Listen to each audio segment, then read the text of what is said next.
You call that rice? Are you trying to poison this family? You call that rice?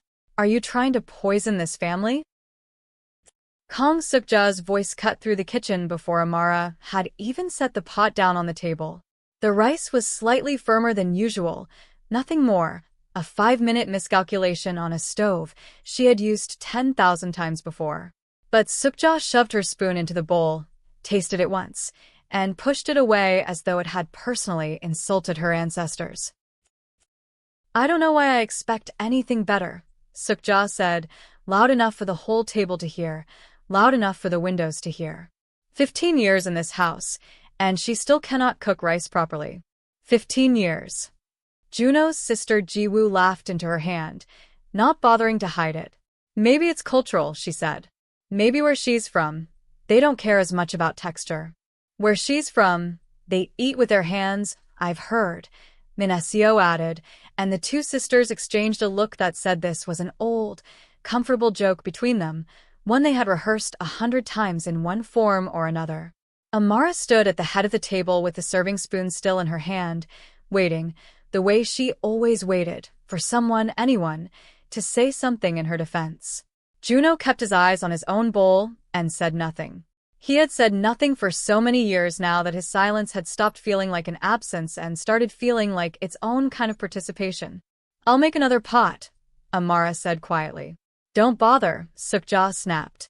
I've lost my appetite. This is what happens when you let outsiders run a Korean kitchen. She stood, gathered her cardigan around her shoulders with the theatrical weariness of a woman deeply wronged, and left the table. Ji-woo and Minasio followed a moment later, taking their bowls with them to finish in the living room, as though sitting one more minute beside Amara might contaminate them. Juno finished his meal in silence, and did not look up once. Amara cleared the table alone. She scraped the rejected rice into a container to eat later, once everyone had gone to bed, because throwing away food had never once, in 15 years, felt like an option available to her. This was not an unusual evening. This was, in fact, an almost gentle one, as evenings in the Kang household went. There had been worse.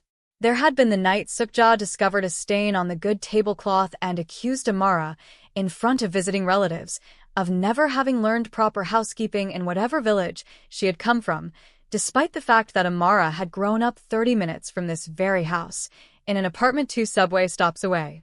There had been the afternoon Minasio's fiancé visited for the first time, and Suk-ja introduced everyone at the table by name except Amara, gesturing at her only once, briefly, as Juno's wife.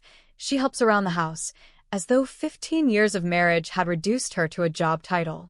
There had been the birthday, 3 years ago now, when Amara turned 32 and nobody in the house remembered, though the calendar in the kitchen, the one she filled in herself every January, had the date circled in her own handwriting.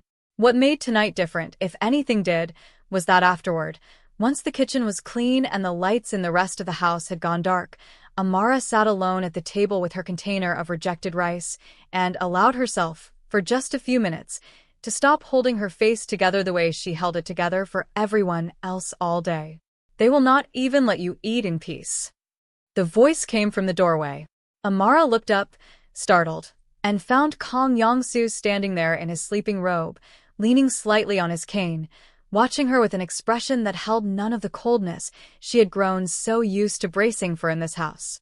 He was Do-sik's father, Juno's grandfather, 87 years old, and the only member of this family who had ever, in 15 years, spoken to her as though she were simply a person and not a problem to be managed. "Halabiaji," she said, quickly wiping at her face.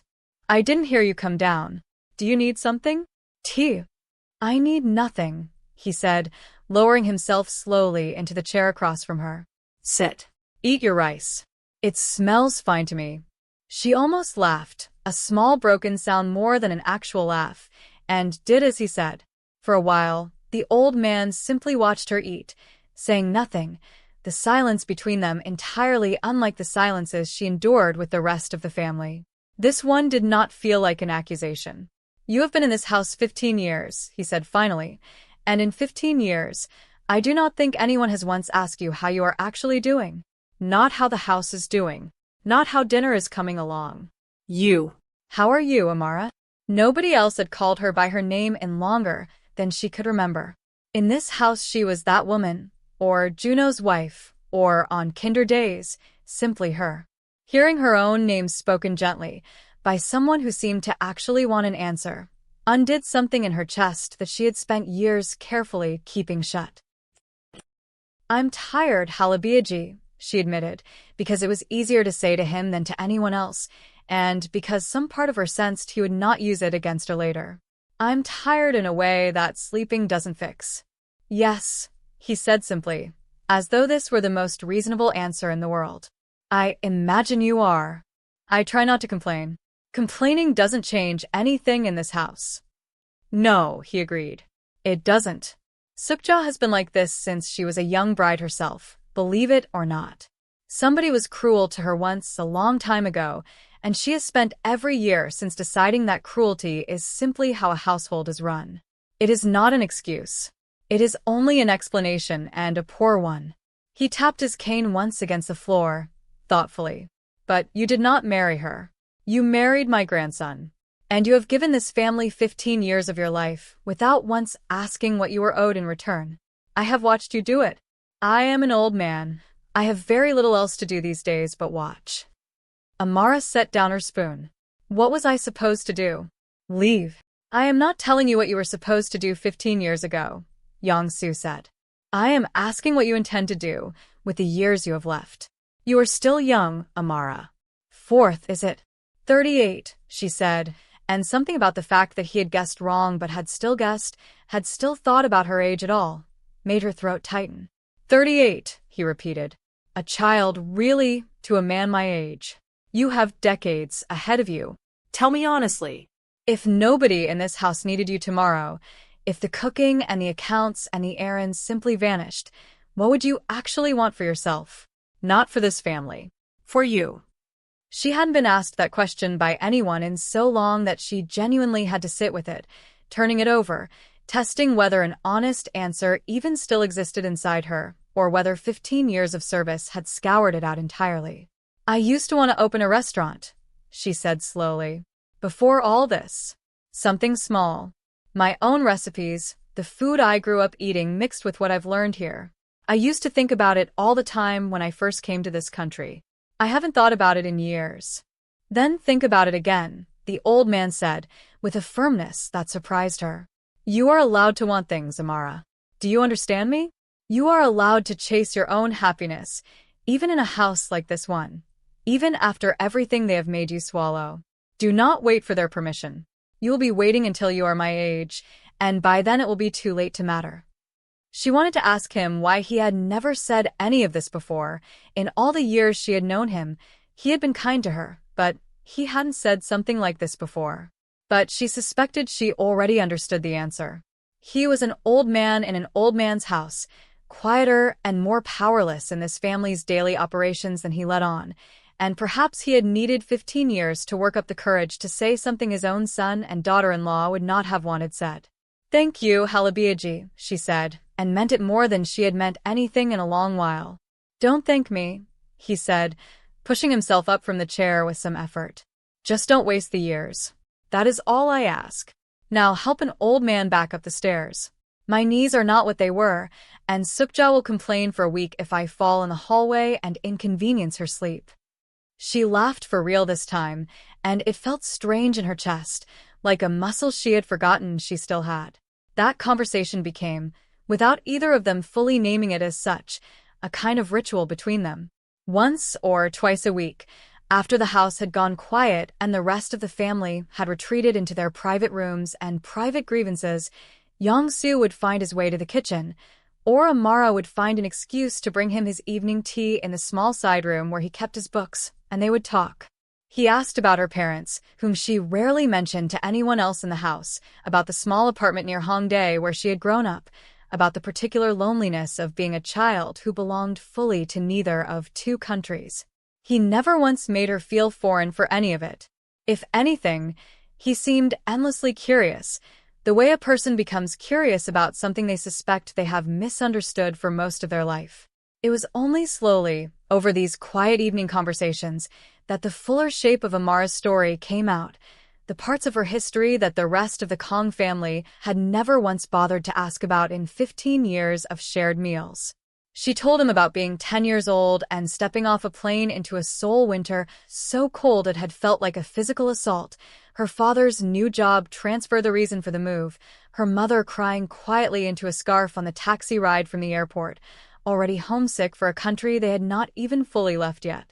She told him about learning Korean fast, faster than her parents, because children absorb language the way adults absorb regret, and about the particular exhaustion of being stared at in every classroom, every subway car, every corner store for the first several years, until the staring became simply background noise she had trained herself not to hear anymore. She told him about meeting Juno at the small trading company where she had worked in her 20s, about how quiet and careful he had been, how he had let silences sit between them rather than rushing to fill them, which she had mistaken, back then, for a kind of gentleness. She told him about the early warnings, the first time Sukja looked her over like bruised fruit at a market stall, and how Juno had apologized that night without once considering that he might actually stand up to his mother instead. "He is not a cruel man," Yeong-su said when she finished. "My grandson. He is a coward, which is its own kind of cruelty, but he is not cruel by nature. He has simply never had to be brave a single day in his life, and men who have never had to be brave rarely discover it in themselves when it matters most." "I used to think patience would fix it," Amara admitted. "I thought if I gave enough, if I proved myself enough, eventually they would simply run out of reasons to treat me the way they do." "And has it worked?" She thought of the rice, cold in its container. She thought of the birthday nobody remembered, the tablecloth accusation, 15 years of eating last and speaking least. "No," she said. "It hasn't."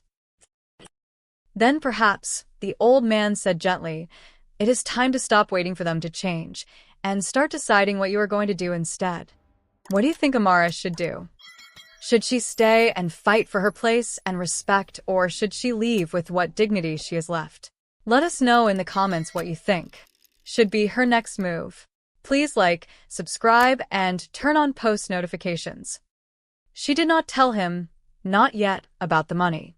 She had not told anyone in this house about the inheritance her Uncle Chief Emeka Obi had left her 2 years earlier, the freight and warehouse fortune converted quietly into an account she alone controlled, or about how she had already, without a single member of this family knowing, used pieces of it to keep the household afloat more than once, paying down a hospital bill here, a school fee there, always funneled through Juno so that his father would believe his own son had somehow managed. The money himself. She had learned, in this house, exactly what happened to generosity that announced itself. She had decided the inheritance would remain hers, silent, until the day it was needed, or the day she needed it for herself. She did not know yet how soon both of those days were coming and how close together they would arrive. The unraveling began quietly, the way most disasters do, with a phone call Dusik took in his study one evening and did not mention to anyone for almost a week. A major client of the family's textile trading company, a firm in Qingdao that had been placing large orders for nearly a decade, defaulted on a shipment contract worth an amount large enough to shake the company's finances on its own. Before Dusik had even fully absorbed that loss, a fire broke out in one of the company's storage warehouses on the outskirts of the city, an electrical fault the investigators said, destroying nearly a third of the remaining inventory. The bank that held the company's operating loan, sensing the fragility beneath the numbers, called the loan in early, demanding repayment on a schedule the business had no realistic way of meeting. Dusik tried to hold the collapse together for over a year the way proud men often do, quietly, through personal loans against his own savings, then loans against the family home itself, each one a little more desperate than the last, each one hidden a little longer from his wife. By the time Sukja, his wife, finally learned the scale of it, the family was staring down a debt so large that losing the business, the house, and whatever remained of the Kong names standing in their old, respected neighborhood no longer felt like a risk. It felt like an arithmetic certainty. Sukja handled the unraveling the only way she knew how, which was to control what could still be controlled: appearances. In front of visitors, she insisted, brightly, that the business was simply going through a temporary adjustment, the way all businesses did from time to time. Inside the house, she grew sharper, more brittle, hunting for someone, anyone, to blame for a crisis that had arrived largely through circumstances beyond any single person's fault. She blamed her husband's judgment. She blamed the Chinese client. On her worst nights, sitting rigid at the kitchen table with unpaid notices spread in front of her, she blamed Amara, telling her that a proper Korean daughter-in-law would have found some way to be useful in a real crisis, instead of standing there being decorative and foreign and entirely, uselessly, herself.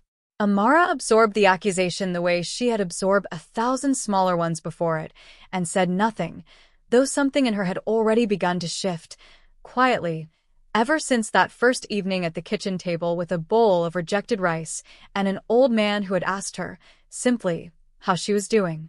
What none of them knew, not Sukja, not Do-sik, not even Juno fully, was that Amara had already been holding pieces of this family together for years, long before the warehouse fire and the defaulted contract turned crisis into catastrophe.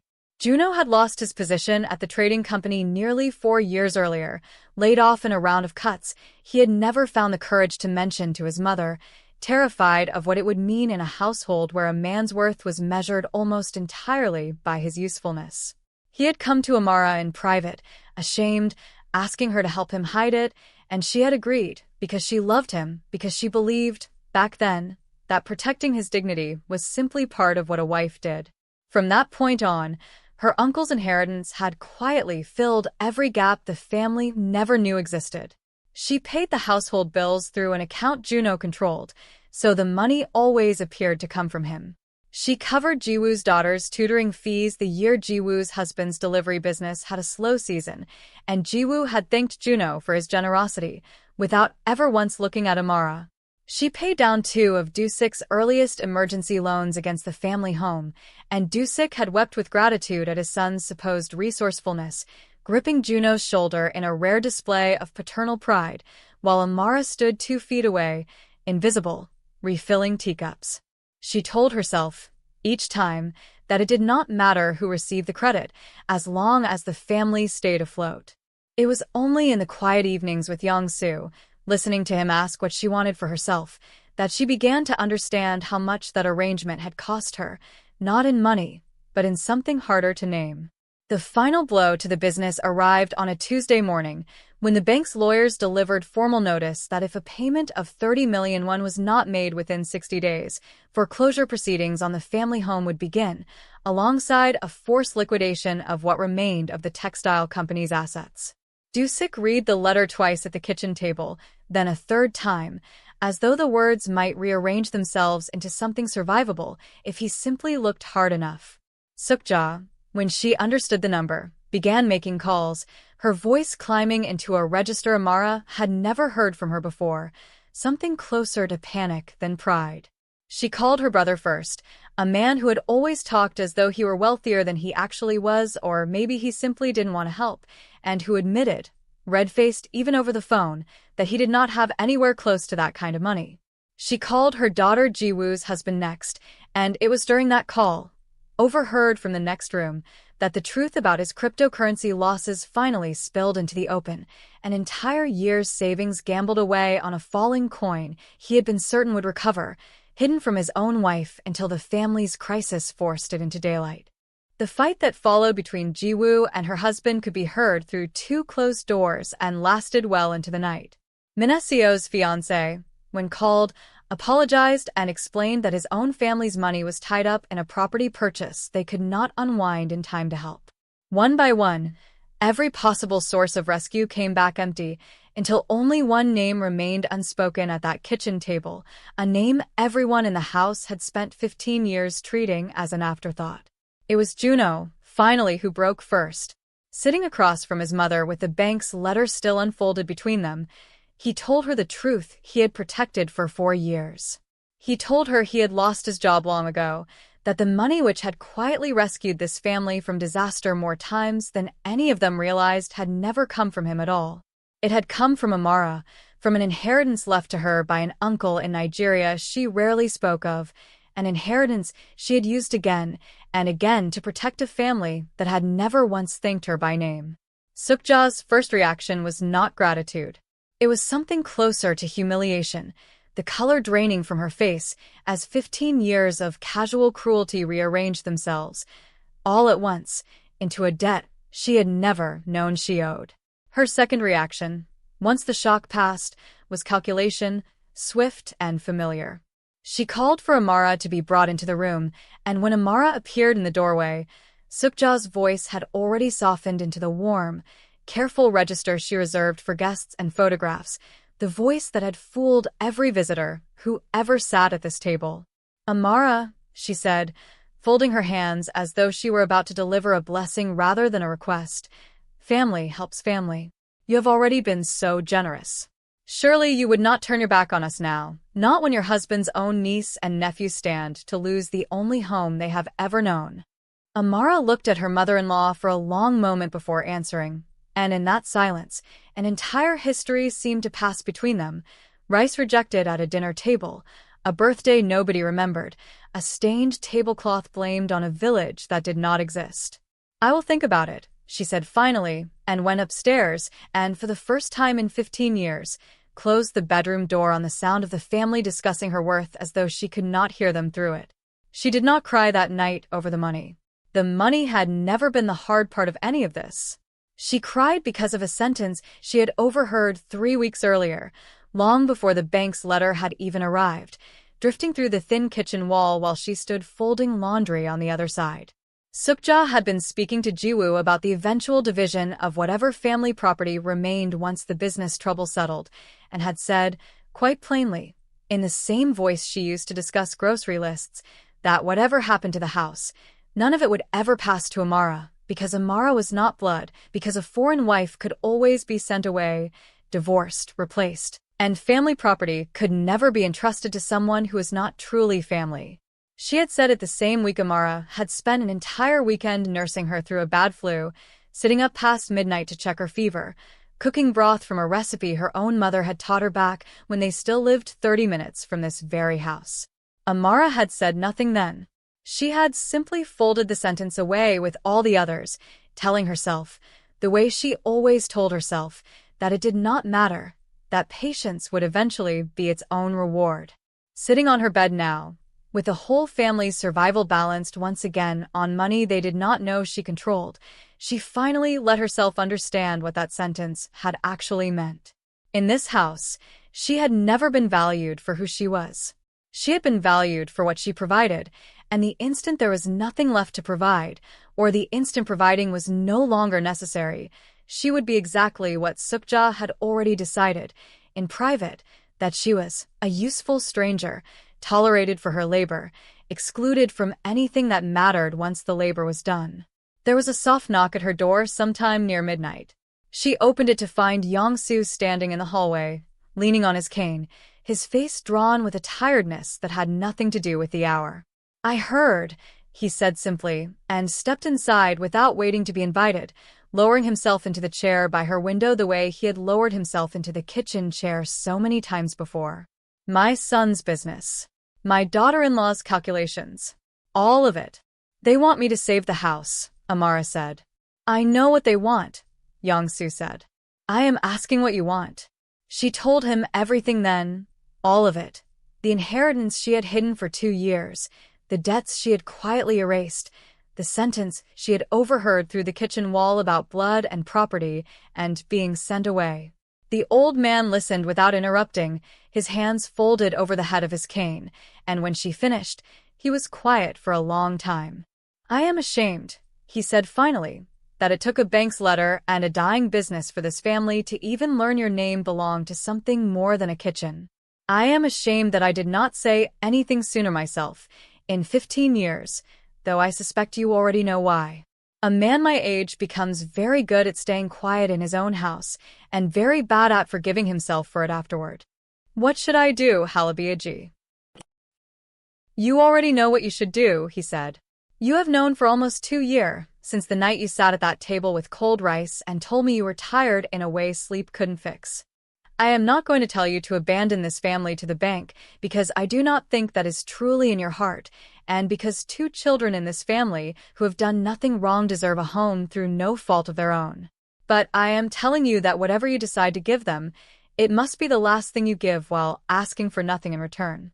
After this, Amara, you owe this family no further explanation for choosing yourself. He reached into the pocket of his robe and withdrew a small, worn envelope, setting it on the bed beside her. This is not much, he said. An old man's savings, put aside over many years for no particular reason until now. It is not meant to solve anyone's crisis. It is meant for you, specifically, whenever the day comes that you finally do the thing you told me you wanted to do. Open your restaurant, Amara. Chase the happiness I asked you about. Do not wait for their permission. I know now that you have a lot more than this. But I still want to give this to you. You deserve to inherit something from this family simply because you deserve it. You make seen and unseen sacrifices that needs to be appreciated, he said it, and left immediately.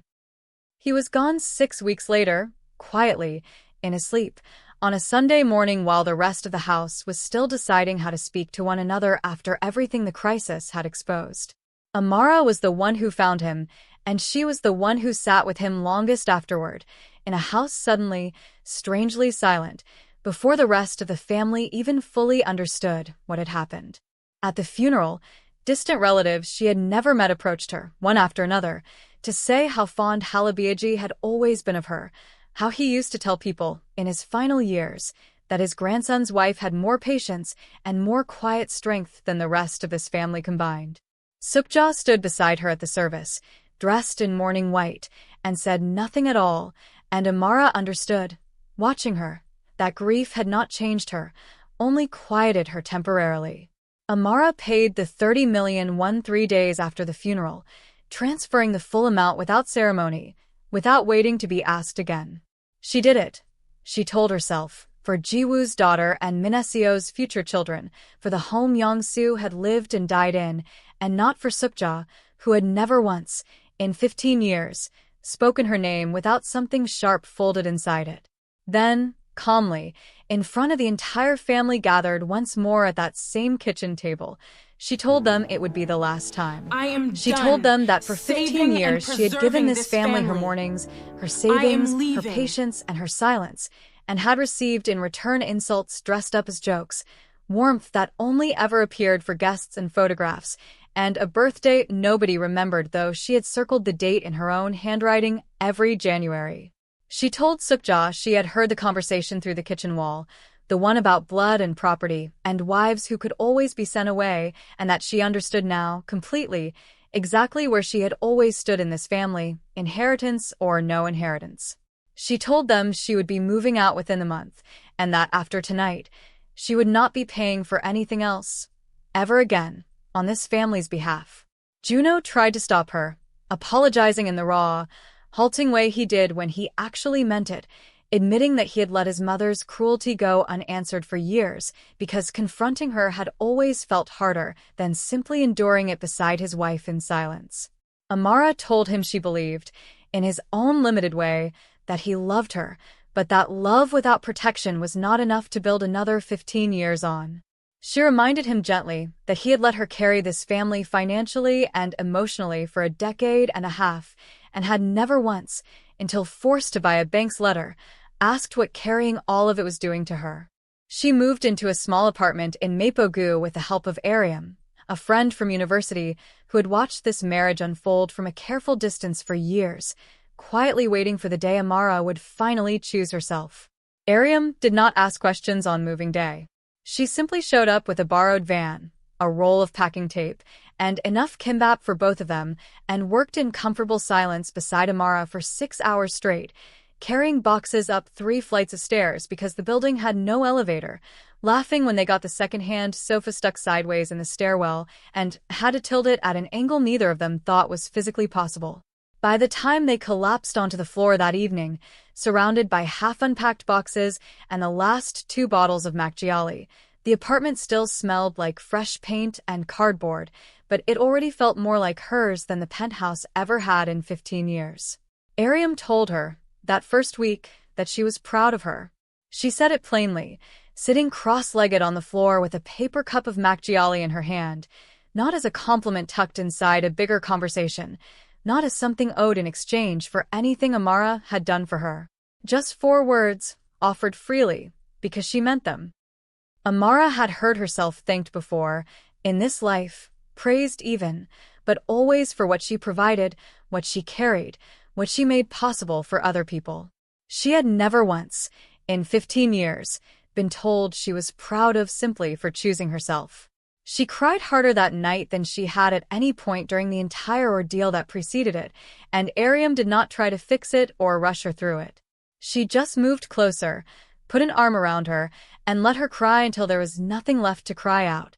The apartment was small, 1 room and a kitchen barely large enough for 2 people to stand in at once, with a single window that looked out over a tangle of power lines and the roof of a convenience store. It was nothing like the marble and glass she had left behind. She loved it instantly, in a way she had never once loved the penthouse, because every object in it was hers, chosen by her, needed by no one but her.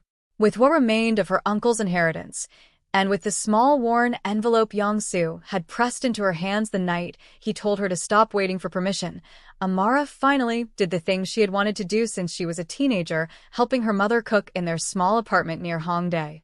She spent the better part of a year building it, slowly, carefully, the way she had learned to do everything in that house, except this time, every hour of care was for herself.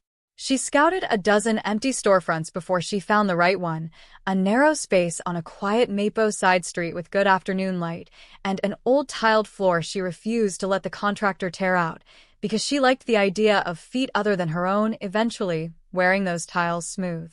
She spent weeks in her new kitchen after hours, testing and retesting recipes until the flavors matched the ones living in her memory.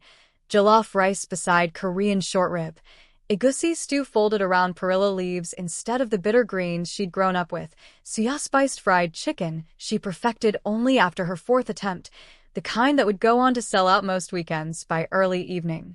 She interviewed staff herself, hired a shy-line cook named Seo-yun who had never cooked West African food before but approached every new dish with the kind of open curiosity Amara had once hoped, foolishly, an entire family might show her. She chose the paint color for the walls, a warm terracotta that reminded her of Accra evenings she barely remembered and Seoul evenings she remembered too well. She named it Yeong-su's table, after the only person in that house who had ever asked her, plainly, how she was doing, and meant it, and she cried again, quietly, the day the sign went up above the door, because she wished more than almost anything that he could have seen it lit up at night. She did not think about the Kong family often in the months that followed. There were days, especially in the beginning, when a customer would order kimchi a certain way, or an elderly Korean woman would come in alone and remind her of nothing in particular, and something small and sharp would catch in her chest before she pushed it down and kept moving, because the restaurant did not run itself, and there was always another table to check on, another pot to stir, another reason to stay present in the life she had built rather than the one she had left.